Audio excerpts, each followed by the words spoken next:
Problems people have is this little bit of tear out right in the middle. Yeah. That's what I want to address first. Yeah. On that process, okay? Yeah. That's exactly what I want you to address. You can see how well suited up Doug is here.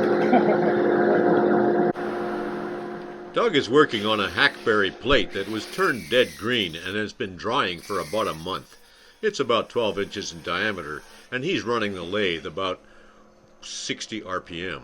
One of the first things you notice is I'm already starting to see the rings highlight there, okay? You can see the swirl pattern. Yep. And now it's highlighting the ring. So what I'm trying to do is get rid of all this ring on the outside. And when that goes away, the center will start to go away too. And you're using what, 80 grit or 100 grit?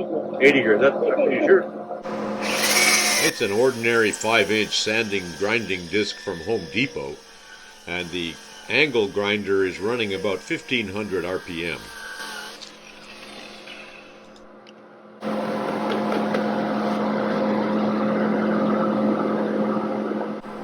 Doug holds the disc at a shallow angle to the wood, so the top third of it makes contact. The 5-inch disc is only for platters and shallow bowls. Everything else is with 2-inch and 3-inch pads. You notice when I'm doing this is almost on the edge, so it's actually going across the center there to work with the tool, which you can't do when you're turning, because that's a zero spot. The disc kicks when starting on the uneven surface, so Doug takes a firm grip to keep control.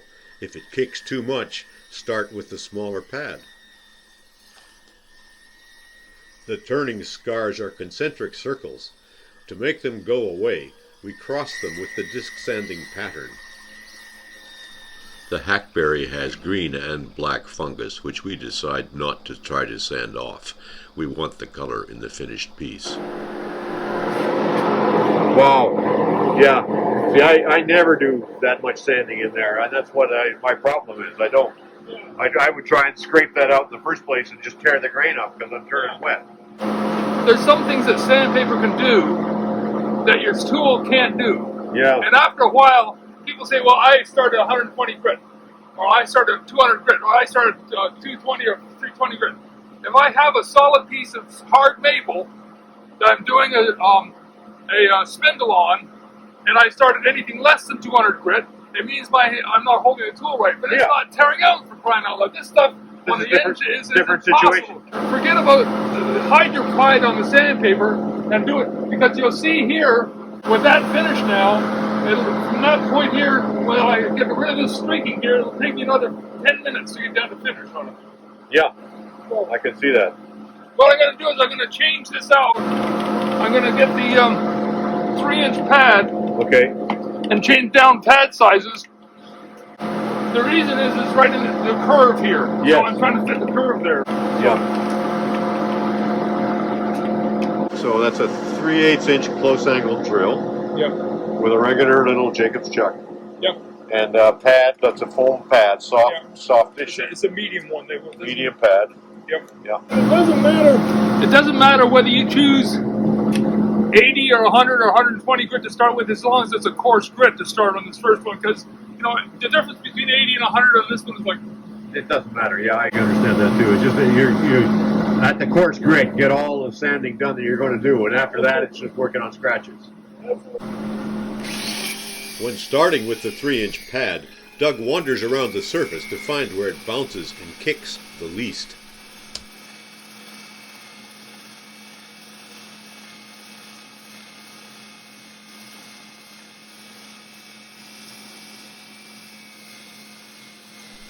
The sanding dust pours into the 4-inch dust hose. That's the machine responsible for all of the background noise.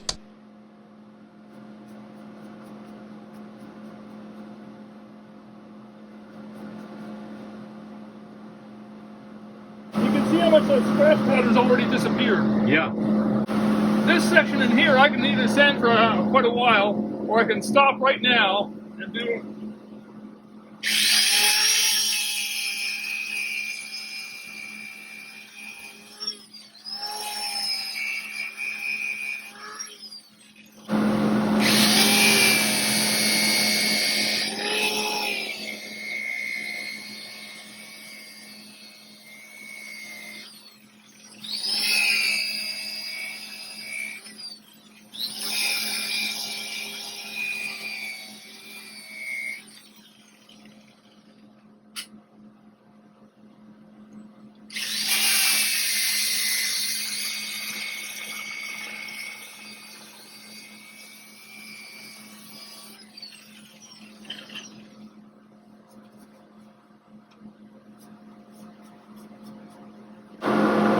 even though this may be more than you want to do at this particular time, you'd be surprised. You'll see how fast it goes after this. So this is actually just getting rid of my defects from my turning. And again, if you come back and feel that curve now, I can see, yeah. you know, that's a beautiful, nice curve, like a baby's bottom, that you're going to have somebody say, how the hell did you do that? Now you could do the backside of a lot of that too, couldn't you? Oh yeah, oh yeah. Yeah, let's go with.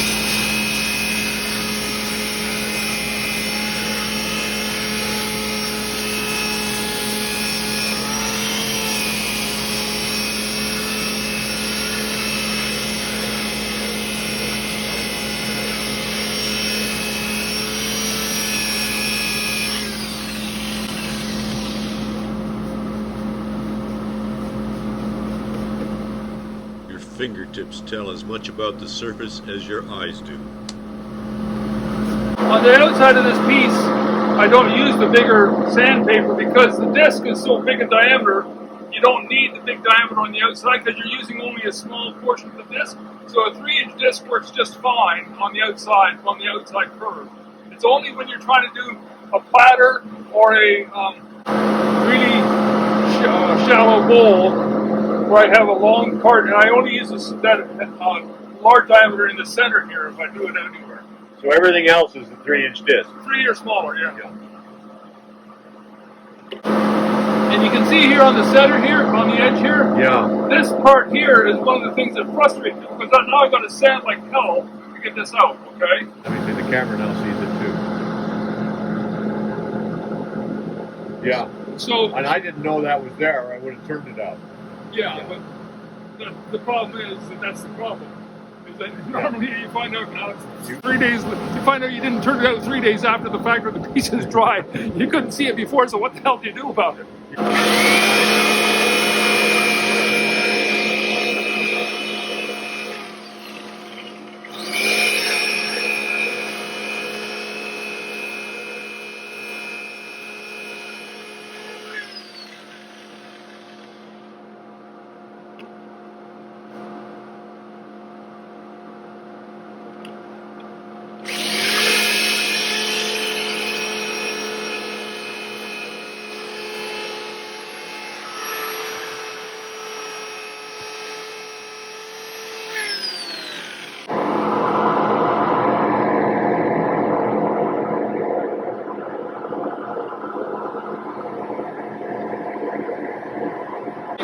This way on the sanding ring spiral, and you can see, if you look closely, you can see the curvature rings here from the surface sandpaper. Yeah.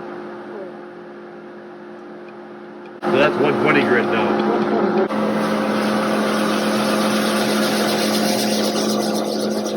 And what's that, about 300 RPM? Doug alternates between hand sanding and disc sanding with each grit change. The final grit, 400 or 600 or whatever, should always be done by hand.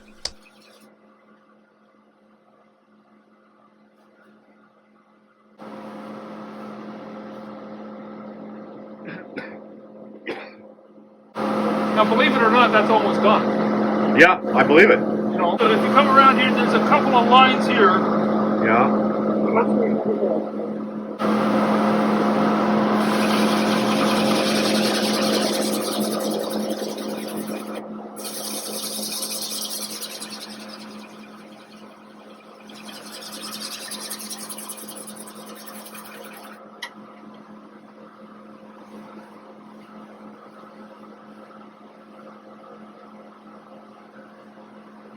Right in this area, you can see the scratches going this way and this way. Yes.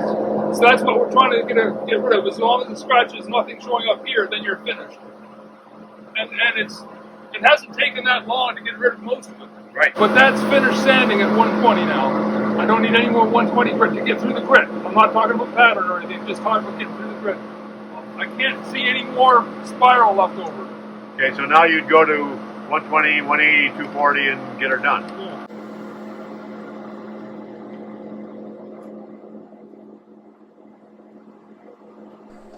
Raking light from below reveals the grit lines, if any are left, An incandescent trouble light works better than this LED work light.